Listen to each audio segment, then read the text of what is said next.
ba ang lang binibenta? Yung iba, sticker binabenta nila. Hindi, bawal? Hindi, yung isa, tuwing Monday lang siya nagbebenta. Kasi ginagawa niya ng Sunday. Kasi binabenta niya kanin na may spam. Magkano naman? 60. Dalawang spam na yun. Bakit sa kantin? Hindi, spam mo subi yun. Yung ganito. Hindi bawal sa inyo? Hindi naman ako. Basta, hindi, pre-order ginagawa niya. Mag-order ka. Hindi nga binibenta pa. Yung katulad ka na Carla, na binta talaga. Oo, hindi ka tulad ka ni Carla.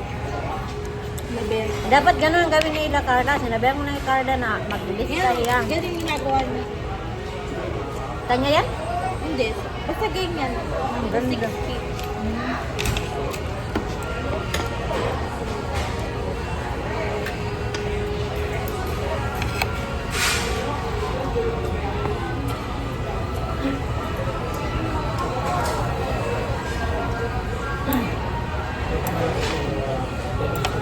Maganda, may business din. Hindi mo ako mag-business. Ha? Hindi mo ako mag-business. Gano'n ka man? May ibang bansa.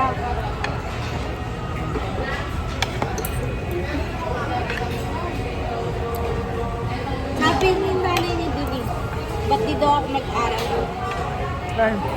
sa US? Kasi police. Akala niya military siya. Si dad. Ano? Wala. Akala niya yun. Sabi nga madali naman daw makuha ng citizenship. Citizen ka na sana dati pa. Wala, ba't di mo pinayag? Eh, kukunin ka ni daddy mo pag naghiwalay kami.